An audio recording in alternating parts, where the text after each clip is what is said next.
Good day, ladies and gentlemen. My name is David Gold, as now all know. And now welcome to Coco Radio and Television Station. Station where they give a back to back. Still on this same court matter. And finally, Faonyash don't finally open. INEC. All the things where INEC don't do for Koro. When they don't do for backyard, when they don't do inside darkness, the secret caucus meeting, we don't suburb during the election period. They don't finally open their nyash because of EC88. They open their nyash finally. Yes, now. And all the mago where they do with that from EC88 and with the one on top IRF. How can you put a bloody pictures, a bloody picture of from EC88 and it's not viewable, it's not clear. It cannot be compared to the certified copy. Yes, now, even the so-called the witness that INEC brought to the court of law to come and defend Tinubu victory in court. Oh, the ICT say, Kai, Bana, so is not true. They don't open their nyasho. Here, waiting this lawyer talk. Director testified and provided evidence on that. There was nothing more final to say again. So just to clarify, are you saying that what was uploaded on the IRM is different from what was on the of EC8A? Of course, no. The form EC8A was meant to be what is on the IRM. But we have forms EC8As, we have IREV copies certified by INEC, which are completely blurred, unreadable, contain strange pictures, images. Indeed, the ICT director was given a copy or copies of these blurred forms EC8As, presumably, and was asked to tell the court how many scores that were written on those copies. If you were in the court, you would have seen his difficulty because nothing was written on those documents. So one wonders, on what basis did INEC collect the result? On what basis did you announce a result when you have results of the election given by you that are not clear, they're not readable, that are indeed blurred images, blurred pictures? What are you declaring? What are you collecting? Thank you very much. Thank you very much. Thank you very much. My people say una don't hear them. Any pikin wey talk say im mama no go sleep, himself no go close eye. Oh, Yakubu Muhammadu. Oh, you cannot just stop keep surprising Nigeria. Yes. You cannot stop giving us bobo. And make I tell you, all of now when they talk say they can never upseat a sitting president. Okay, let us watch together and hear what will happen. And let's see what will happen. Except the evidence presented in the court of law are not overwhelming, are not beyond reasonable doubt. That is why you say it cannot work, You cannot use some vocabularies, some big oyibos, some big grammars to cover up the whole thing. But at this point, even the judge knows, say, this case, it big past my mind. Here, my friend, again, make it analyze to you. That person, that alagbado, agbado, cassava supporters, please, Mr. Benedict, let me explain to them that it is very, very possible to unseat the sitting president. Here, waiting and talk. For those of you thinking that you cannot unseat a sitting president at the tribunal, think again or get ready to be shocked. The truth is, in the face of overwhelming evidence, there's really nothing the judges can do. It is only when matters that are before the court are not proved beyond reasonable doubt, then the case is left to the prerogative of the judges. That is when you can assume that kind of assumption that you cannot unseat a sitting president at the tribunal. Look, before now, there has never really been a contest at the tribunal. There has never really been. In fact, the closest you have had to this is Tinubu's own cases where, according to what Osinbajo said, he went to UK to go and bring forensic auditors to go through the polling papers, the ballot papers, and then because of that, he was able to retrieve some mandates on behalf of the likes of them, the governor, the then governor of Edo State, and the likes, Oshiomhole. Aside from that, there has never really been a contest at the tribunal. Not anything close to what we are seeing now with the Peter Obi defense, with the Peter Obi's petition. And that's the truth. If any candidate is able to prove their case beyond reasonable doubt, the hands of the justices will be tied. It will not matter what monies are paid to them. They cannot give a wrong judgment. The matter on ground right now, the matter at the Presidential Elections Petitions Court or the tribunal, whichever you choose to call it, is such that Peter Obi has several prayers. And from the activities, the events that we see, it is becoming more and more difficult, if not impossible, for INEC, for Tinubu, for APC, and even for Shetima to put up reasonable defense. We saw what happened with INEC's defense. First, all their witnesses refused to show up. At the end of the day, one witness managed to show up, a deputy director at INEC, and the defense he put up, you can't really call that a defense. In fact, it was more like corroborating Peter Obi's case. It was more of corroborating Peter Obi's defense. But let's look at it from this way.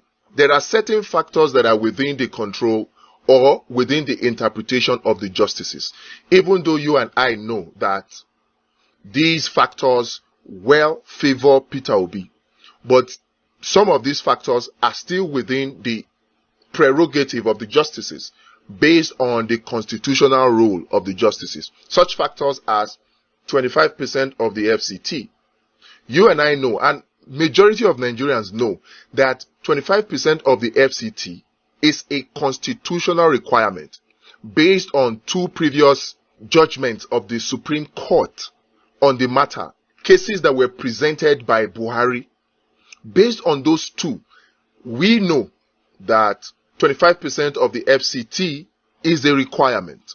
But then again, the Supreme Court is the highest court in the land, and the Supreme Court is vested with the responsibility of interpreting the law. And if the Supreme Court has interpreted that to be a condition before, it is still well within the prerogative of the Supreme Court to interpret it however they want to. So that 25% case is one of the grounds that, in my opinion, falls on the prerogative of the judges, regardless of what you and I think. The second ground, which is the disqualification of Tinubu, a previous antecedent that we have seen is that the Supreme Court has ruled that, in the case of PDP, that PDP or Atiku is not a member of the APC, so he cannot meddle in its affairs, thereby ruling that PDP did not have local standi, and then threw out the case. So based on that antecedent, we can also just look at it. It's not final, but 50-50%, we can say that it is within the prerogative of the justices or the judges to say or determine that case otherwise. And it goes on for several other conditions.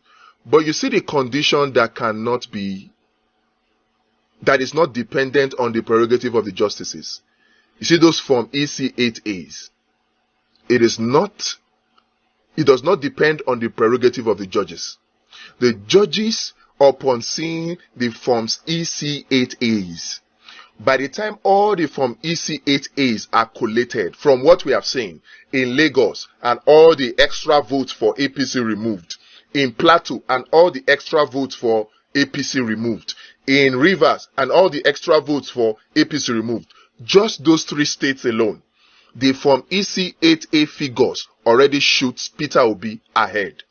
So once the Form EC8A are tabulated, there is nothing the judges or the presiding justices can do. You cannot dispute the evidence of the Form EC8As. And that is why you see the likes of even them Festus Okoye coming out to say that oh, the political parties had their accredited agents. According to the Electoral Act 2022, it empowers the political party to have the originals of the polling unit result, which is the Form EC8A. And mind you, the Form EC8A in the hand of the polling or a political party agent is an original copy. And aside from that original copy, which is made original by the Electoral Act, there is also the original copy of the police. So those are two original copies that each political party is at liberty to fall back on. So when you fall back on all of these, and then you now add on top of that the fact that you had overvotings, particularly in many of the northern states where it is reported that even the beavers were not even used. By the time you add that, you now come to the conclusion very easily that Peter Obi is in the lead. And when you have this kind of indisputable evidence, there is nothing the justices can do. And that is the truth of the matter. Absolutely nothing the justices can do. And that is why I say to all those that are doubtful that, oh, you cannot unseat a sitting president at the tribunal, to think again. They should get ready for an earthquake judgment, because there are certain parts of elections that cannot be disputed, and that those facts depend on the polling unit. See, the polling unit is the center of the universe as far as election is concerned in Nigeria today. And as far as the polling unit results are concerned, you and I know who is in the lead. The results for Lagos, the results for Plateau, the results for Rivers alone. If you add Ekiti on top of that, you add Adamawa and you add Taraba, Magana Yakari, the case is finished. We will witness, by the grace of God, an earthquake judgment that will change the course of things forever in Nigeria. And the people's mandate will be restored. Let us put our eyes on the judiciary. These people know that the power actually is not 100% within the hands of judges. That is why they are panicking right now. If you add on top of that the report of the European Union election monitoring group that was just presented, if you add on top of that, it makes the case easier for the judges to determine, because the evidence is overwhelming. The evidence is overwhelming. So I am of good cheer that this mandate will be reclaimed. I am. They expected, I'm talking about the APC now, that by now Nigerians will be quiet. Oh, once Tinubu is sworn in, then that is it, game over. Hello, newsflash. We're just getting started. As you can see, after the inauguration of Tinubu, more and more evidence have been coming out. More and more evidence have been coming out. And the way they are coming out, there is nothing the power of incumbency can do for Tinubu. When the judgment comes, he will not have a choice but to leave office and hand over that office to the rightful person, so that Nigerians can be safe. We are suffering already under this kind of leadership.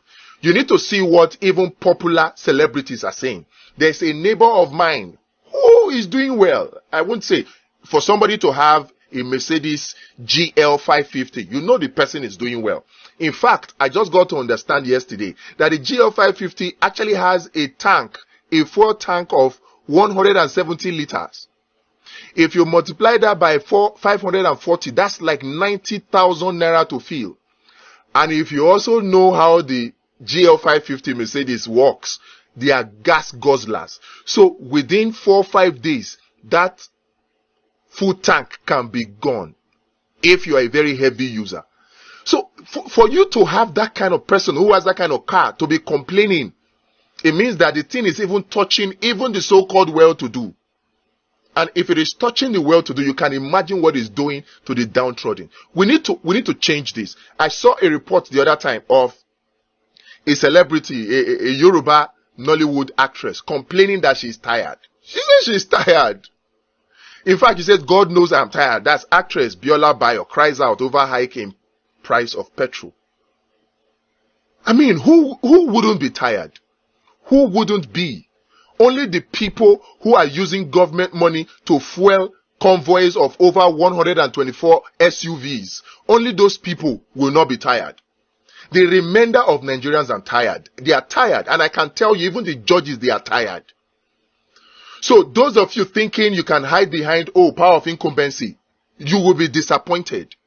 Because when evidence is overwhelming, such as we have now, there's little the judges can do. And because the matter even affects the judges or the justices, they will do the right thing. By the grace of God, they will do the right thing because our eyes are on the judiciary right now to do the right thing and save Nigeria's democracy. It's unfortunate that it is the people who threaten Nigeria's democracy that are coming out to say that EU's election report is threatening Nigeria's democracy, where they are the ones that started the threat. They are the ones who went and started using thugs to threaten innocent voters, even stabbing them. They are the ones that went on national TV, caught on camera, saying that people should snatch election results, they should snatch power, they should run with it. They are the ones that were caught threatening democracy, and they are the ones coming to say, EU's report is threatening democracy, because they are seeing the handwriting on the wall. You don't hear that analysis? Did you understood or you understanded it? So my people, more they watch the game now. Now all eyes on the judges. If you collect bribe, we are seeing our two eyes like this is on you. Our two eyes, both day and night, we are watching. In fact, our CCTV camera, not the close eye at all. If they see inside, reach inside bedroom, inside your toilet, you go shit, if they see you. That is the eye of human being. I don't talk my own no, and I don't close mouth. Ọmọ ní fowó ṣe ni.